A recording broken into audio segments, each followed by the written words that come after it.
All right, we'll call tonight's meeting to order for Tuesday, December 8th. Start off reading the mission statements.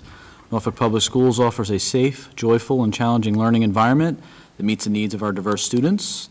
Through school, family, and community partnerships, we provide an education that inspires lifelong learners and cultivates caring and productive citizens of our ever-changing world. Roll call. Jeff Chalmers. Jeff Curry. Paul Cochran. Mark Flaherty. Thomas Doyle. Ingrid Alani. All right. Correspondence. Well, actually, we'll move on to public comment. Sorry, jumped ahead here. Public comment. I don't know if we have anything. I don't think so. Okay. I don't have a public. I know. Have to pretend. Correspondence. None. School committee chair report. All news is good news, so I have nothing to report. And we'll move right into Ingrid. All right. I only have a couple of things tonight. The first is just an informational item for the committee. It is annually the BICO Collaborative, based on the educational laws and regulations, requires that the Board of Directors have to approve by a majority vote the amount that they can carry designated as cumulative surplus. And collaboratives are not allowed to carry any more than 25% of surplus into the new fiscal year. So this just gives you a breakdown of the total expenditures last year for BICO, what 25% of the total expenditures would be, and what they are projecting as an FY15 cumulative surplus. It is under the 25%.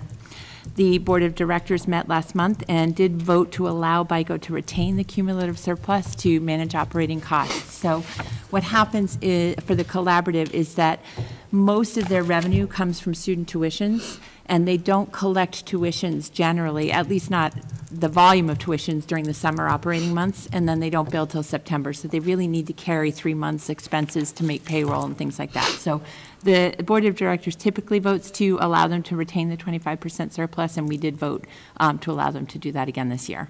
But I am required to report that out to the full committee and answer any questions people may have on that. Okay. No. Okay. All right, the next item I have is to talk about the upcoming state assessment, and it's I did put a memo in your packet to just give you some background information. So on November 17th, the Mass Board of Education did vote to accept Commissioner Chester's recommendation to move forward with developing a next generation MCAS assessment. It'll be given for the first time in the spring of 2017. This year, the current MCAS will be updated with some park items.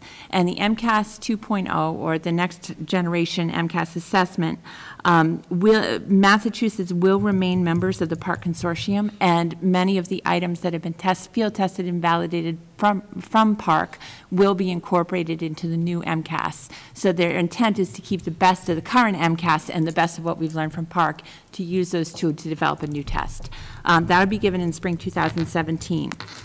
In the interim, which would be just this year, schools do have some choices that they can make.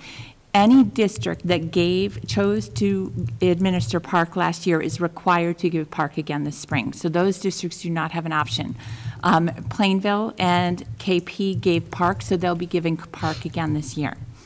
Districts that gave MCAS last year have two choices. You can either elect to transition voluntarily to park for this spring administration, or you can vote to give, the school committee can vote to stay with the MCAS for the current testing year.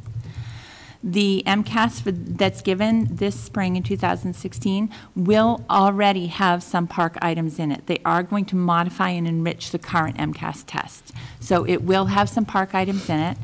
The Board of Ed is considering and will vote within the next couple of weeks whether or not to eliminate the 4th grade long composition test that's part of the traditional spring MCAS for 4th grade students. The reason behind that is some of the park items that they're bringing in require extended writing samples, and they feel that that might be sufficient. So they'll be making a vote on that. A few things that I think the committee needs to be aware of in making their vote tonight. It would be my recommendation at this point that we stay with the MCAS for 1 more year. There's a couple of different reasons, and I outlined them in your packet. The first is the state is offering for any district that gives park a hold harmless provision. So our annual state accountability rating which looks at our population, the performance of our population as a whole and with each subgroup, and determines whether or not we're making progress towards gap narrowing targets. That's how districts are designated as level 1 or level 2. Is based on your performance towards gap narrowing targets, which would be the difference between the aggregate population scores and each subgroup scores. And you were supposed to try to half that between 2012 2017, so over a 6-year period. So that's how your targets are set. Districts are determined to either be level 1 or level 2 based on their gap narrowing targets. Level 3, 4, and 5 schools are designated differently. The state looks at the entire performance of all the schools in Massachusetts. The bottom 20% are annually designated for level 3, and if they don't make progress, then they move down to level 4. And level 5 would be requiring intervention on the state side. So the state is offering districts a hold harmless if they take Park and their performance declines, their accountability level and rating will not change from the current year. If you elect to participate in the MCAS, you do not get the same hold harmless provision. I feel that that's a low risk for Norfolk. We have been a level 2 for the last couple of years because of the gap narrowing target. Really the difference between our special education population as a subgroup and the aggregate population, we've made growth, but we haven't hit that target. It's harder to hit that target the higher performing you are, and our special ed population performs significantly above the state already, and so we're trying to close that gap, and we're very high performing, so the target points get harder to hit the higher up you go.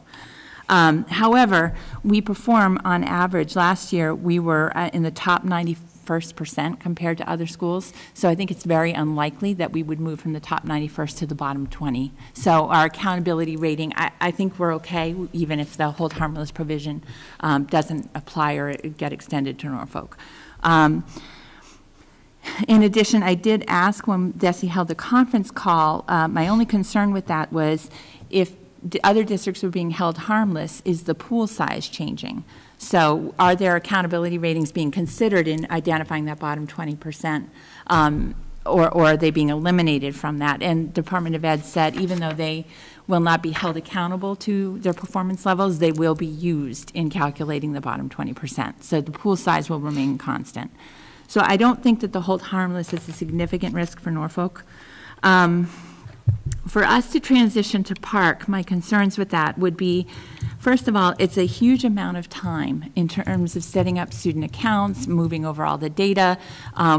It would take a lot of front-loaded support and time for our whole technology team to be ready.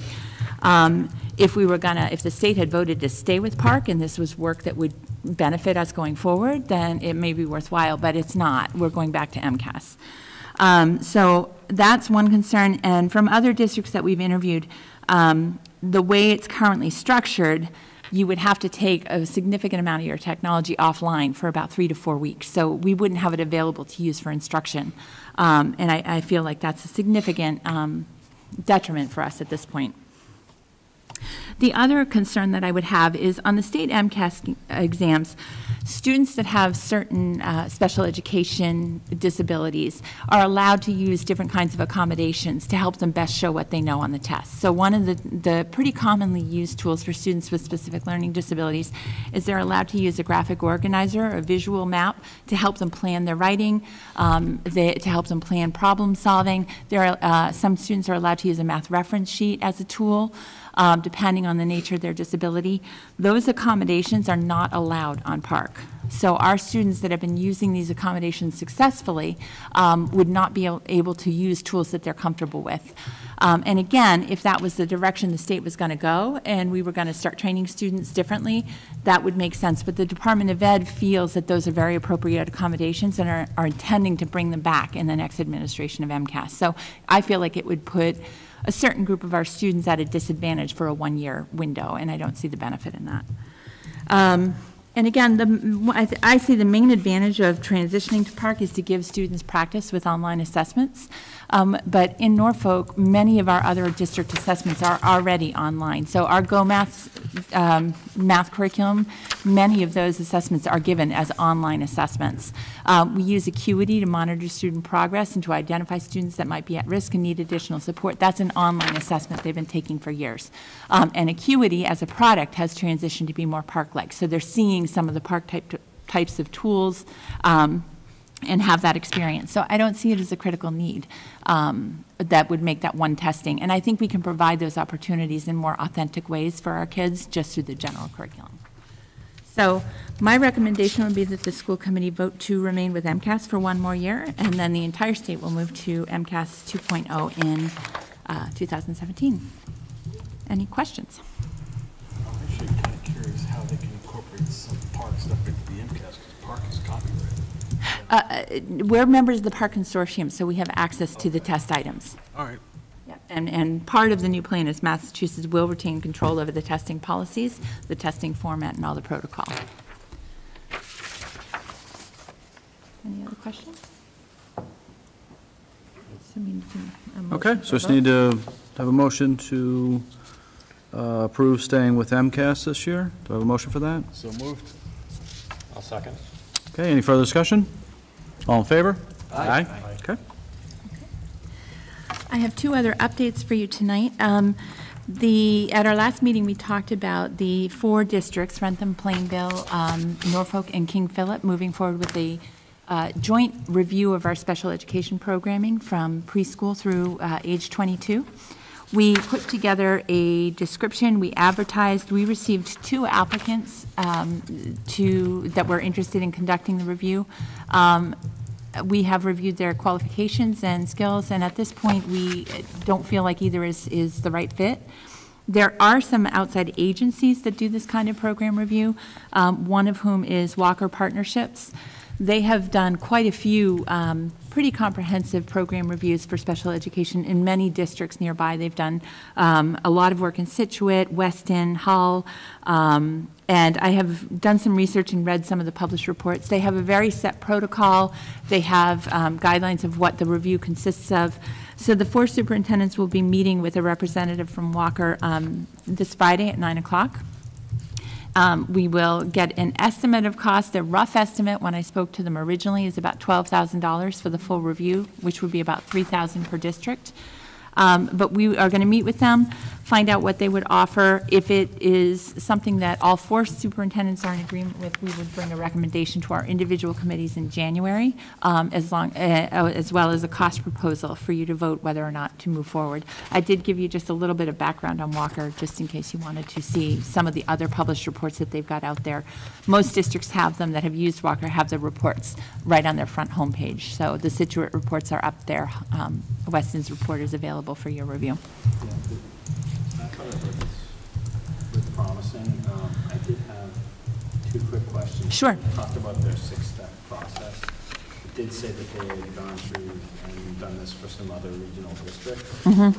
When they go through the 6-step process, do they look at it on a whole and give a report with everyone lumped together, or do they also look at each individual district? We're going to get some further information on that, but my understanding is they will publish a full report, and there may be recommendations for Norfolk Elementary that are unique, but everybody will have access. If we agree to move forward jointly, we'll all see the full range of findings. But I will ask for further clarification on that.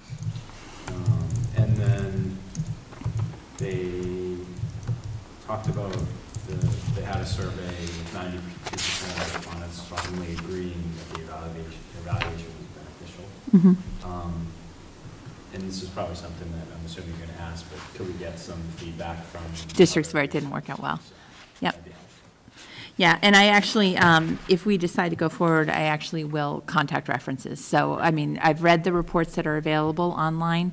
They're very comprehensive. Several districts have brought them back 2 years later for a follow-up, so that indicates that they've had a good working relationship. They've been in Scituate for a number of years. They've been to Weston a couple of times, but I do intend to check references. So we'll do all that field work after we meet with them before we bring you a recommendation.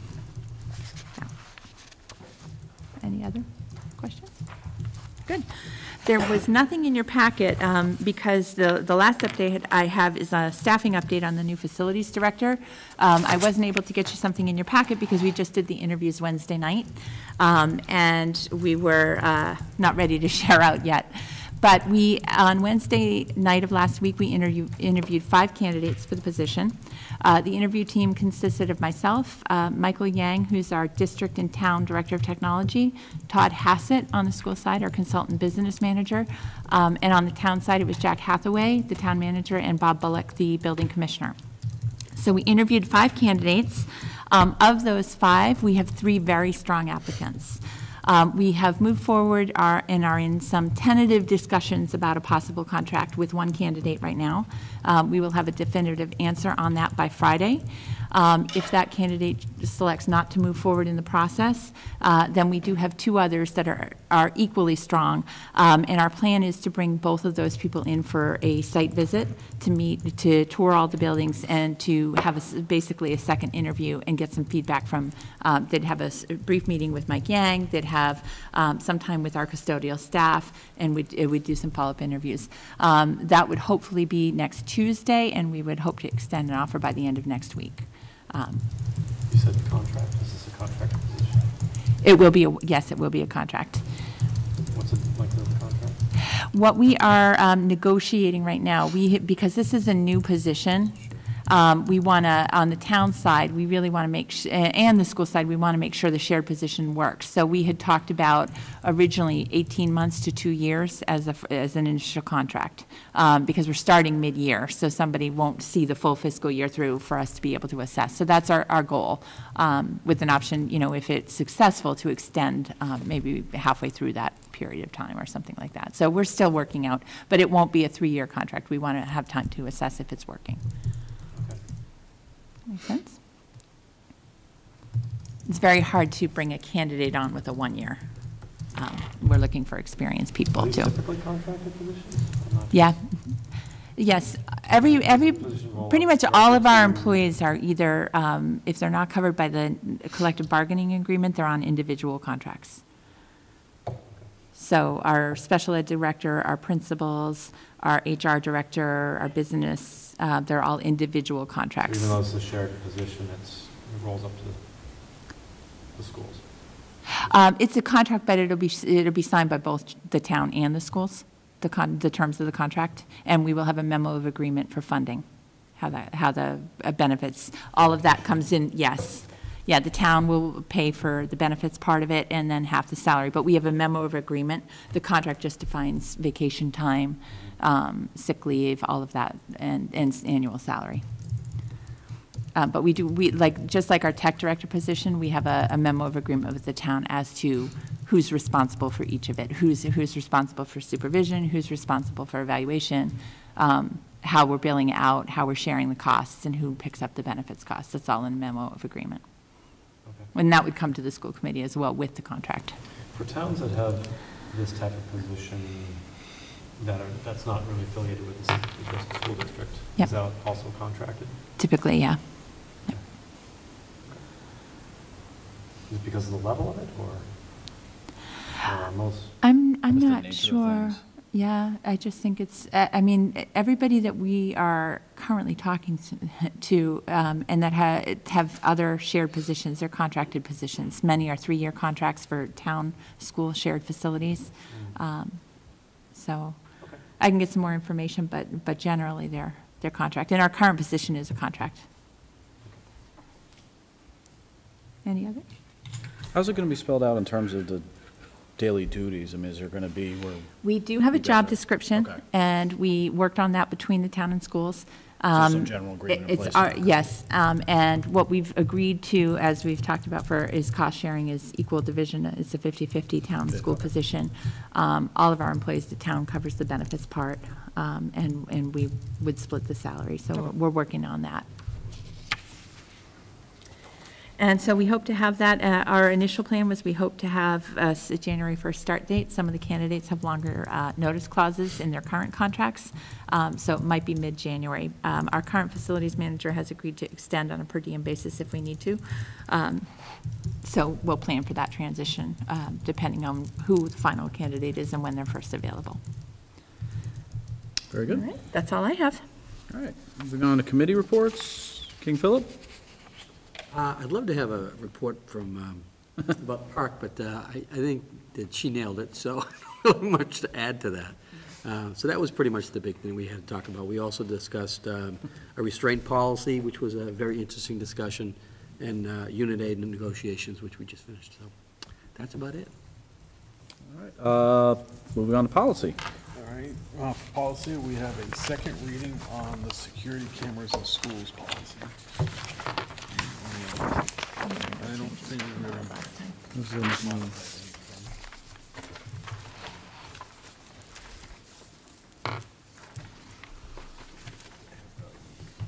Yeah, there's not going to change on that one, right? No, there were Yeah, no no. changes requested.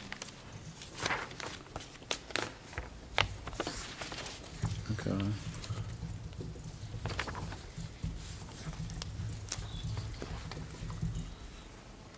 Any discussion on that one, or are we good? Anything else want to talk about on that one? Nope. Okay. And then we have a second reading on the emergency plan.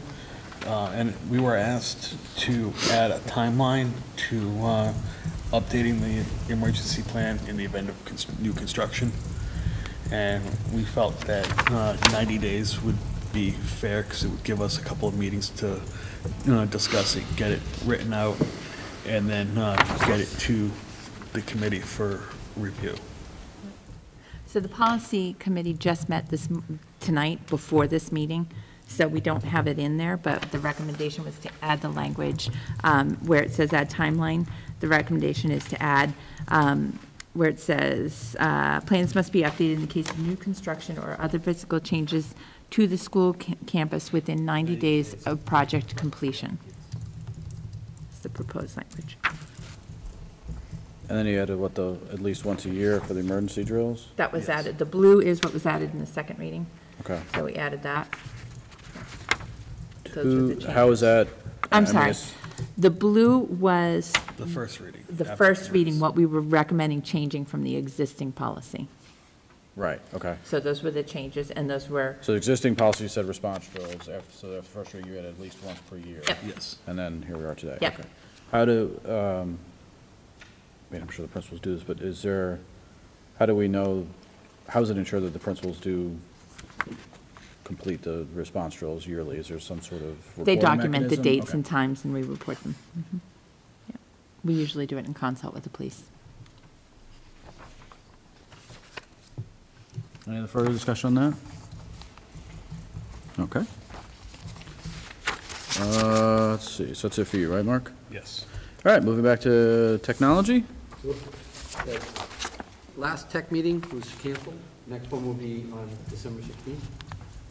Okay. Budget, moving on to Paul. Coming out of our last budget subcommittee meeting in November, we reviewed the variables and assumptions that we're looking for in FY17, as well as the timeline. We're not meeting this month in lieu of preparations for our January meeting.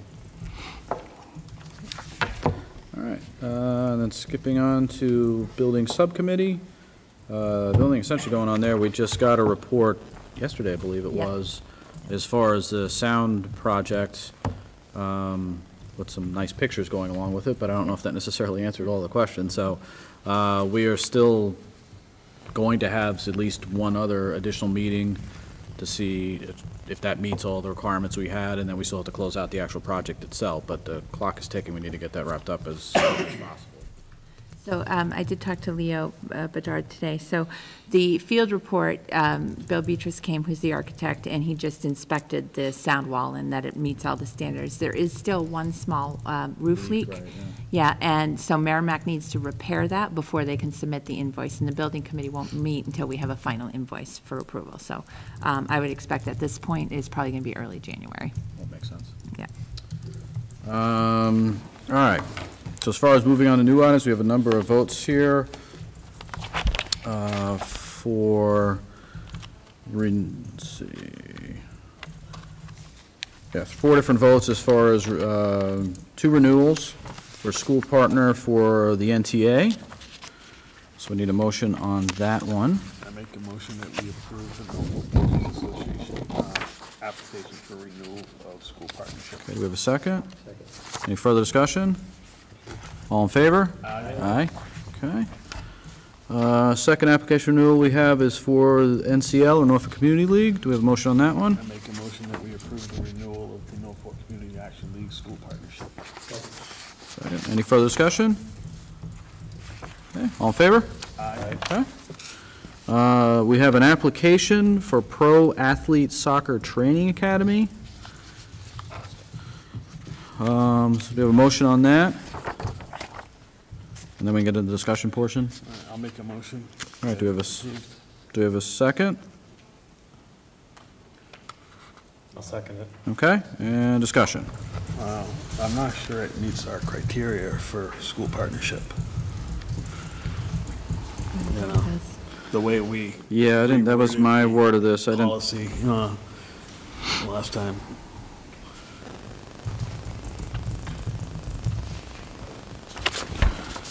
Okay, so it meets, does meet for wellness. Also seems like it's applicable to Bristol County.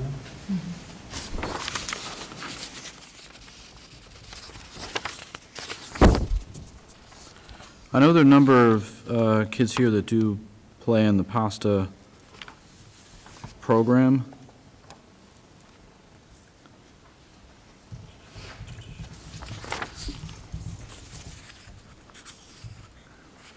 As a general rule, we've applied, Yeah, I we've had a don't- lot of different agencies, and we really look for the agency to have a mission that is, School provides a spec- pretty unique benefit to the students of Norfolk exclusively. Yeah. I personally don't think it meets the requirements, but if we want, we can always extend it and bring the actual physical policy in next meeting and compare it and see if want to look at that.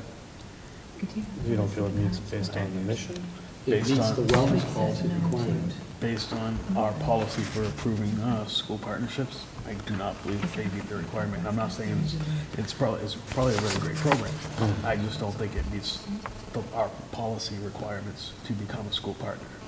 For example, you have agreed. not, as a committee, approved the Boy Scouts or the Girl Scouts. Correct. Yeah, and that, Because they're agencies serving many, many communities. It's really been only agent, because the benefit of school partnerships is that they're allowed to send a direct email and connect ed messages home to our students, and the goal of it was to restrict the advertising. So it really has only been agencies that have been approved by the committee have been with a true and unique benefit to Norfolk students, has been the past. if you go back 5-6 years ago, there was, everyone was a partner essentially. And that was one of the complaints we had gotten, is that they were just inundated with the amount of stuff that was coming home via the Backpack Express Yeah, there. we had to streamline that. So the point of that was to just really restrict it and make it, I mean, it's a very good program. And I we just do don't think it. allow people that are non-school partners to put things on the community Correct. bulletin on the website. It's just they can't access student email. Yeah, no, I would agree with Mark. I don't think this, I mean, well, I think it's a very nice program. I don't think it meets the criteria for partnership. Again, use an example you just used. If the Boy Scouts and Girl Scouts don't, then I don't see how this would. So, so all in favor? All opposed? Aye. Okay. All right, just need to look at the meeting minutes from last meeting. And get a motion to approve that. I make a motion that we approve the minutes from the last meeting. A second? Second. Okay. Any discussion? If not, all in favor? Aye. Aye. Okay. That's done, and we are, the date, January 12th, does that work for everyone? Everyone go to their phones. Quickly, quickly, quickly. Oh, looks free to me. Works for me. Works for me as well. Likewise. That's outstanding. All right, January 12th it is. All right, that's it. We are done, adjourned.